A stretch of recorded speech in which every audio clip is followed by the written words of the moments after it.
तो दोस्तों फाइनली अब जैक स्नाइडर की जस्टिस लीग रिलीज हो चुकी है। 2017 में जो जस्टिस लीग आई थी वो वार्नर ब्रोस और जॉस व्हेडन की बिगाड़ी हुई मूवी थी। पर अब फैंस की डिमांड की वजह से जैक स्नाइडर की ओरिजिनल जस्टिस लीग हमारे सामने आ चुकी है। ये मूवी बहुत ही इंटरेस्टिंग है, पर ये काफी बड़ी और कॉम्प्लेक्स फिल्म है। इसीलिए आज मैं Zack Snyder Justice League movie को शॉर्ट में एक्सप्लेन करूंगा। तो ये फिल्म शुरू होती है बैटमैन वर्सेस सुपरमैन मूवी के एक सीन से, जहां सुपरमैन और डूम्सडे की लड़ाई चालू थी। जब डूम्सडे ने सुपरमैन पर जानलेवा हमला किया था, तब सुपरमैन के मुंह से एक जोरदार चीख निकली थी, जिसकी गूंज जमीन से लेकर आसमान तक हर जगह फैल गई। इस आवाज की वजह से मदर बॉक्स एक्टिवेट हो गए। मदर बॉक्स एक बहुत ही एडवांस पावरफुल मशीन है, जिसे बनाया था एपोकलिप्स प्लेनेट के एलियंस ने। ये 3 मदर बॉक्स पहले एपोकलिप्स के राजा डार्क साइड के पास थे। डार्क साइड एक बेहद पावरफुल एलियन है, जो कि प्लैनेट्स पर कब्जा करके उन्हें मदर बॉक्स की मदद से टेराफॉर्म करता था। मतलब उन्हें अपने प्लेनेट के जैसा बना देता था। हजारों साल पहले डार्क साइड अपनी आर्मी के साथ पृथ्वी ग्रह पर आया था, और वो तीनों मदर बॉक्स को एक करके इस प्लेनेट को टेराफॉर्म करने वाला था। पर धरती के कई अलग अलग योद्धाओं और देवताओं ने मिलकर डार्क साइड और उसकी आर्मी को हरा दिया और उन्हें यहाँ से भगा दिया। पर उनके मदर बॉक्स यहीं छूट गए। इसीलिए 3 अलग अलग कबीले वालों ने उन 3 मदर बॉक्स को संभालने की जिम्मेदारी ली। हजारों साल से ये मदर बॉक्स शांत पड़े थे, क्योंकि इस ग्रह पर बहुत शक्तिशाली योद्धा मौजूद थे। लेकिन समय के साथ कई योद्धा कमजोर हो गए और कई गुजर गए। फिर सुपरमैन का दौर आया, जो कि अकेला ही बहुत पावरफुल हीरो था। सुपरमैन के जिंदा रहे तक भी मदर बॉक्स में कोई हलचल नहीं हुई। पर जैसे ही वो मरा, तो वो मदर बॉक्स अपने मास्टर्स को पुकारने लगे। फिर 2017 में थेमिस्किरा आइलैंड पे, जहाँ अमेज़न्स रहते हैं, वहाँ रखा हुआ मदर बॉक्स एक्टिवेट हो गया और उसने एक बूम ट्यूब यानी एक पोर्टल ओपन कर दिया, जिसमें से बाहर आया स्टेपनवुल्फ, जो कि एपोकलिप्स प्लेनेट का ही एक एलियन है और वो डार्क साइड का सर्वेंट है। स्टेपनवुल्फ ने कई साल पहले डार्क साइड के साथ धोखेबाजी की थी, जिसकी वजह से डार्क साइड ने उसे अपने ग्रह से निकाल दिया था। और स्टेपनवुल्फ को तब तक माफी नहीं मिलने वाली थी, जब तक वो 50,000 प्लैनेट्स को डार्क साइड के लिए जीत नहीं लेता। मदर बॉक्स का बुलावा आने पर स्टेपनवुल्फ धरती पर आ पहुंचा और उसने सभी अमेज़न वॉरियर से लड़ाई करके उन्हें हरा दिया और वो मदर बॉक्स हासिल कर लिया। और वो दूसरे मदर बॉक्स ढूंढने निकल पड़ा, ताकि वो इस प्लेनेट को टेराफॉर्म करके डार्क साइड को खुश कर सके। स्टेपनवुल्फ के जाने के बाद थेमिस्किरा की रानी हिप्पोलिता ने अपनी बेटी डायना यानी वंडर वुमन को एक खास चेतावनी दी। इस चेतावनी को समझने के लिए जब डायना उस अमेज़न के मंदिर में पहुंची, तो वहाँ उसे डार्क साइड और मदर बॉक्स के बारे में पता चला।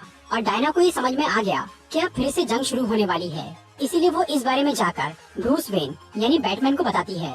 ब्रूस को सुपरमैन के मरने के बाद से ही इस खतरे का अंदेशा हो गया था, इसीलिए वो पहले से ही सुपर हीरोज की एक टीम बनाने में लगा हुआ था। फिर डायना और ब्रूस दोनों मिलकर दूसरे हीरोज को ढूंढना शुरू करते हैं। ब्रूस काफी मुश्किल से आर्थर करी यानी एक्वामैन तक पहुंचता है, पर आर्थर टीम ज्वाइन करने से मना कर देता है। फिर ब्रूस बैरी एलन यानी फ्लैश के पास जाता है, जो कि इस टीम में शामिल हो जाता है।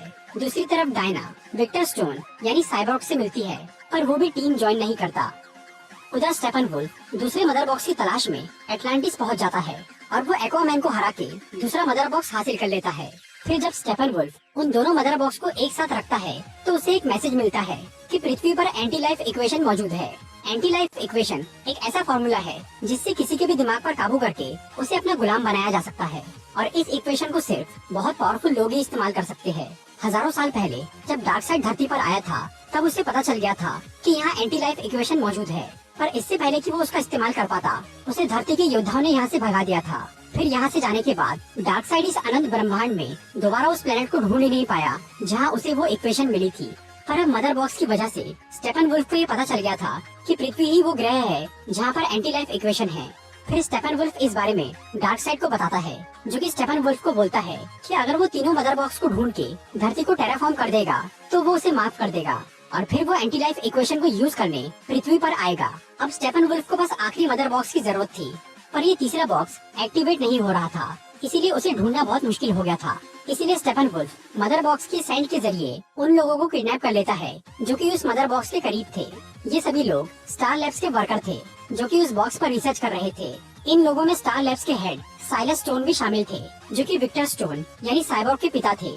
स्टेपनवुल्फ उन सबसे मदर बॉक्स के बारे में पूछ रहा था, पर अब वो बॉक्स विक्टर के पास था, जिसे उसने कहीं छुपा दिया था। जब बैटमैन को ये पता चलता है कि स्टेपनवुल्फ ने कई सारे लोगों को किडनैप कर लिया है, तो वो वंडर वुमन और फ्लैश के साथ उन्हें ढूंढना शुरू करता है। और तब विक्टर यानी साइबॉर्ग भी उनकी टीम ज्वाइन कर लेता है अपने पिता को बचाने के लिए। फिर ये चारों हीरोज उस अंडरग्राउंड टनल में जाते हैं, जहाँ पर स्टेपनवुल्फ ने उन लोगों को कैद करके रखा था। फिर वो सभी लोगों को बचाते हैं और वो स्टेपनवुल्फ का मुकाबला करते हैं। और तब आर्थर यानी एक्वामैन भी वहाँ आ जाता है और स्टेपन वुल्फ वहाँ से भाग जाता है। फिर विक्टर उस तीसरे मदर बॉक्स को अपनी टीम के पास लेकर जाता है और वो सबको बताता है कि कैसे एक एक्सीडेंट के बाद वो लगभग मर ही गया था और उसके पिता ने उसे मदर बॉक्स की मदद से बचाया।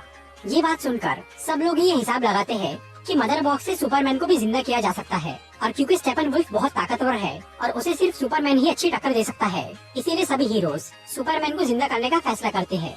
फिर वो क्लार्क यानी सुपरमैन की डेड बॉडी को कब्र से बाहर निकालते हैं और वो उसे लेकर क्रिप्टॉन की शिप में जाते हैं। उस शिप में एक जेनेसिस चेम्बर था जहाँ पर क्रिप्टॉन के बच्चे बनाए जाते थे। तो प्लान ये था कि उस चेम्बर में सुपरमैन की बॉडी को रख के उसे मदर बॉक्स से पावर देना, पर मदर बॉक्स को एक्टिवेट करने के लिए भी थोड़ी सी एनर्जी की जरूरत थी। लेकिन उस शिप का पावर लेवल बहुत डाउन था क्योंकि लूथर ने डूम्सडे को बनाने के चक्कर में उस शिप के बहुत सारे सर्किट जला दिए थे। इसीलिए बैरी यानी फ्लैश मदर बॉक्स को एक्टिवेट करने का फैसला करता है। जब भी फ्लैश अपनी शक्ति का इस्तेमाल करता है तो उसके आसपास एक एनर्जी फील्ड बन जाती है। वो इसी एनर्जी से मदर बॉक्स को एक्टिवेट करने वाला था, पर वो क्रिप्टोनियन शिप बार बार सबको ये वार्निंग दे रहा था कि इस काम में बहुत खतरा है।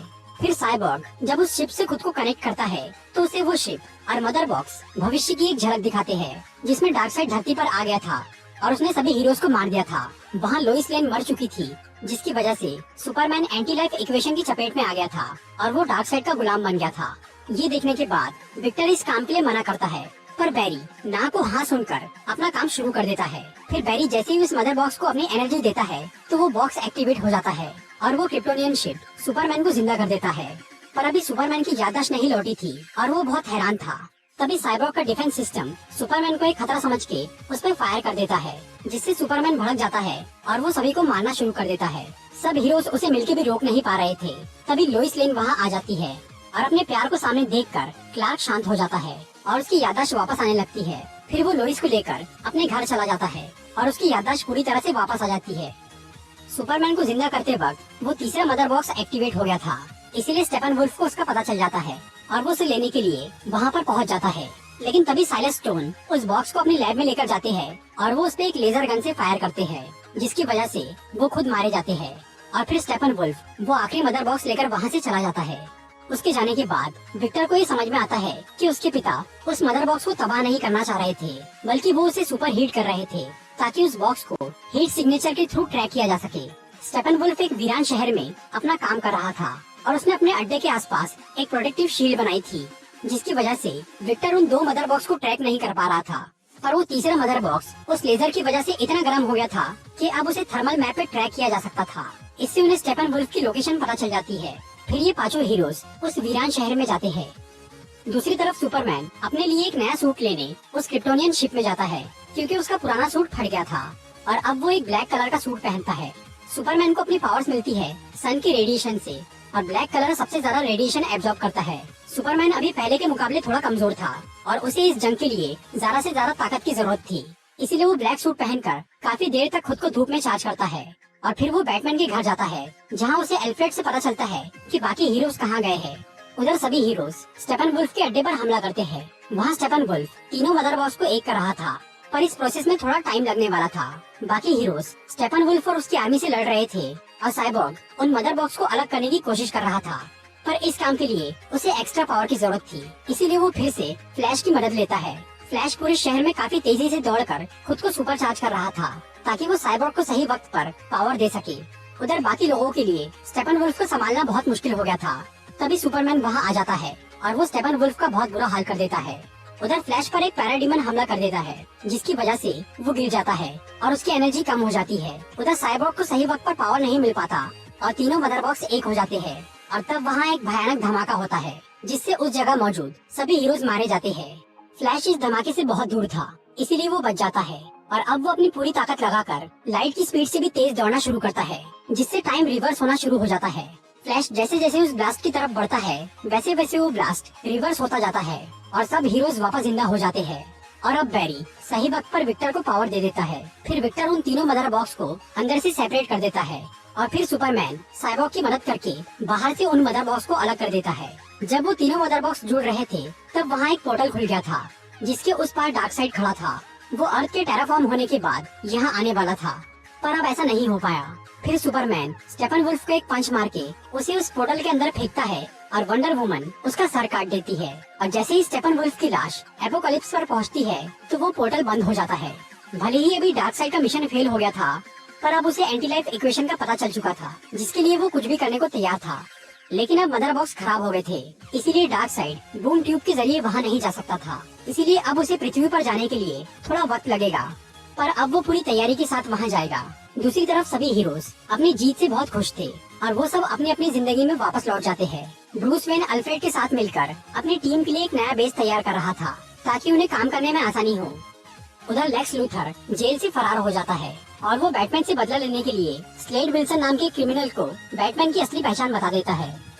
कुछ टाइम बाद ब्रूस को फिर से एक भयानक सपना दिखता है जिसमें डार्क साइड ने दुनिया पर कब्जा कर लिया था और सुपरमैन बहुत बुरा बन चुका था और बैटमैन ने अपने बचे हुए दोस्तों और दुश्मनों के साथ मिलकर एक टीम बनाई थी ताकि वो सब कुछ ठीक कर सके।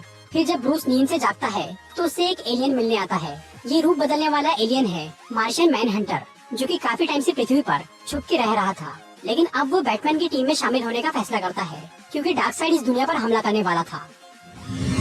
तो दोस्तों, ये थी Zack Snyder's Justice League movie की पूरी स्टोरी।